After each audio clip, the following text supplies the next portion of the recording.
Hi guys, if you like this content, feel free to like and subscribe and click on the little bell to get notifications. If you are interested in private coaching for trauma, complex PTSD, and overcoming narcissistic abuse syndrome or cluster B, please contact coachcat.org, www.coachcat.org. What I'm going to talk about are some of the benefits of staying single for at least a period of time after narcissistic abuse. So when you get out of these relationships, you might have a strong inclination or this desire to fill a void by getting right into another relationship. And this can be a really bad idea for a number of reasons. It's almost like a compulsion to avoid facing the pain, and it can be a distraction, right? And some people will go and have sex with a bunch of people. That's another way to escape the pain. But again, really what you're doing is just avoiding experiencing the pain. And my belief is that you really need to walk through the pain, feel the grief, feel the feelings, heal, get through it, walk through it, and you're going to be really strong on the other side of it. If you are lucky enough to find a very empathetic, caring partner, then great. But even that might be a bad idea because you may not be ready. In fact, it's almost guaranteed that you're not going to be emotionally present or truly available for even somebody who's really wonderful, because you're just not ready. You're not emotionally available. You're shut down. You're still grieving, right? So you can actually ruin something that had a potential to be something that was great because you weren't in the right space for it. But more likely what's going to happen is you are going to end up with another emotional predator. And if you do that, you are probably going to re-trigger yourself and re-trigger those abandonment wounds that you attempted to escape by distracting yourself with this relationship anyway. Another possibility is if you have not taken the proper time to heal and become sort of self-reliant, you may unconsciously push away healthy partners that come up, that show up. So for any abuse survivor, taking the time to heal is crucial. Sorry, I'm looking at my notes for your healing journey. For trauma survivors and folks who have had child abuse, it's super important to take the time off to interrupt, to break the cycle of abuse, especially if you have a pattern of entering into abusive relationships with predators, addicts, cluster Bs, or unhealthy partners. The break from relationships can actually change the course of your life, and it can bring forth a new and healthier relationship with yourself. It can help you find renewal and healing.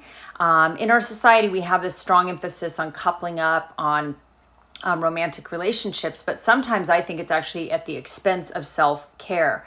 And it's important to recognize how truly important and how wonderful it can be and healthy for you to be single if you are an abuse survivor.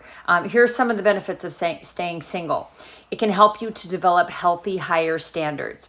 Confronting your own loneliness can be extremely difficult, especially if you suffered from isolation and neglect in the context of the abusive relationship.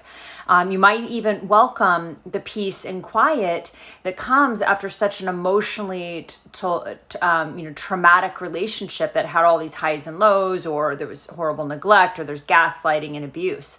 A nice long reprieve from this toxicity of the abuse can help you gain perspective, and it can teach you that you are worthy of love and respect. And taking time to heal and be with yourself and be in the quiet place may actually be really good for you. You might learn to view silence as sacred and to find your inner joy and your inner healing, and allow yourself space and time for hibernation, self-reflection, introspection, and getting to know yourself on a much deeper, more profound level. It might help you to truly figure out what really matters to you, what relationships are most important to you and most sacred, and which ones actually feed your soul. You may get this opportunity to really evaluate the relationships in your life, but especially the relationship with yourself. It's a time to grow accustomed to being on your own, standing on your own 2 feet and practicing radical self-care and radical love. The more time you spend alone and the more beautiful that you make your life, the higher standards or your standards are going to be for who and what you let in. Also, you will start to nurture relationships with the people that support you, lift you up, care for you, and want incredible happiness for you, right? Also, you can learn to create a new normal. Let's maybe let go of some of your ideas of the fairy tale that may have actually been part of a fantasy creation that allowed you to stay in a toxic situation for far too long. This idea that you stayed in a position to be hurt for the possibility of love, approval, and security. It's what most of us did.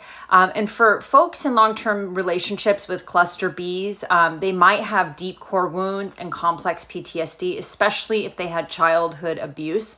And you might learn to, a lot of times people in these relationships, they learn to associate love with verbal, emotional, psychological, and physical abuse. That is not love. And having those two associated in your psyche is not a good thing. So taking the time to properly heal and recognize what love really is. It's reciprocity, it's kindness, it's compassion, it's consideration, it's autonomy, it's respecting that this person is, it's the opposite of enmeshment. It's respecting that each person has their own rights to their own feelings and emotions and experiences in this world.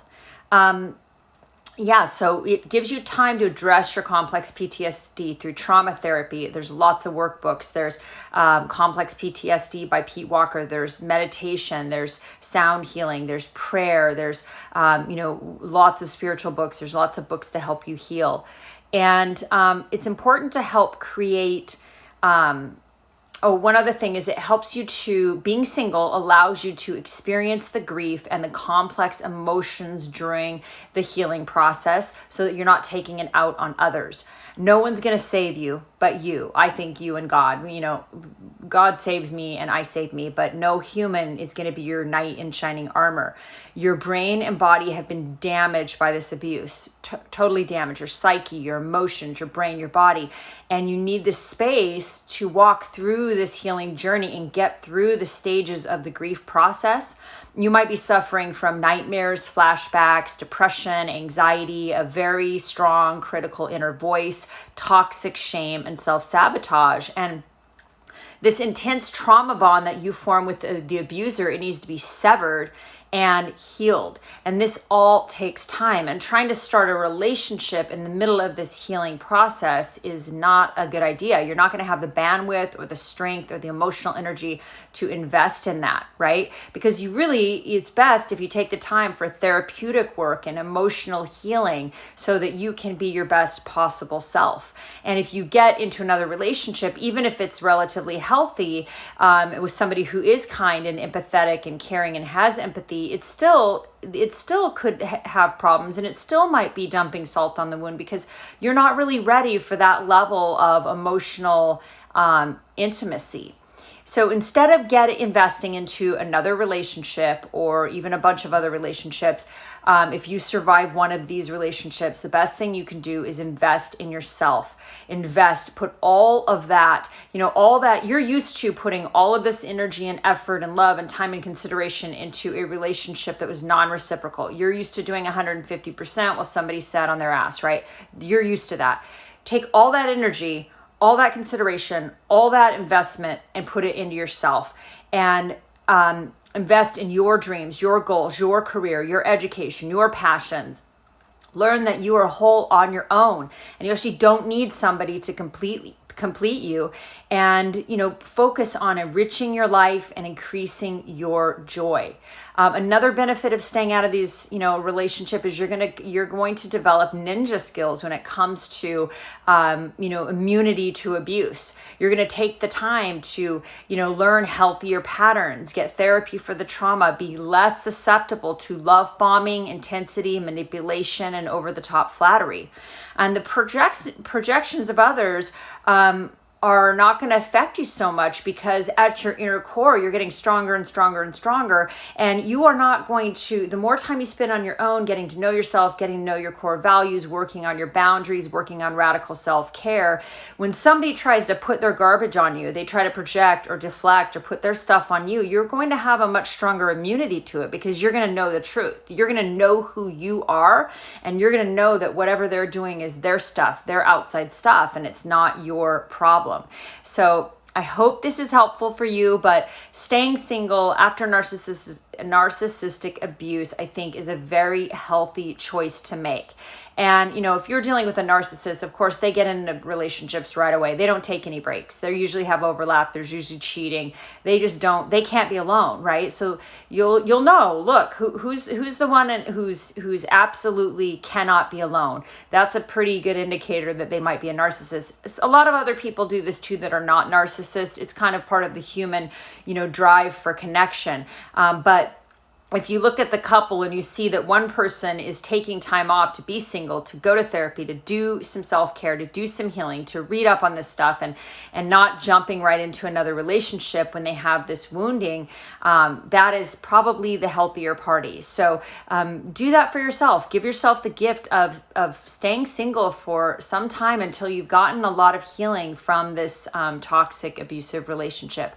I hope you guys are having a great night. I made a bunch of videos today because I'm going on a climbing trip, and I need some, I may be a few days or a while before I'm able to post. Hope you have a great day, and feel free to like and subscribe. Bye.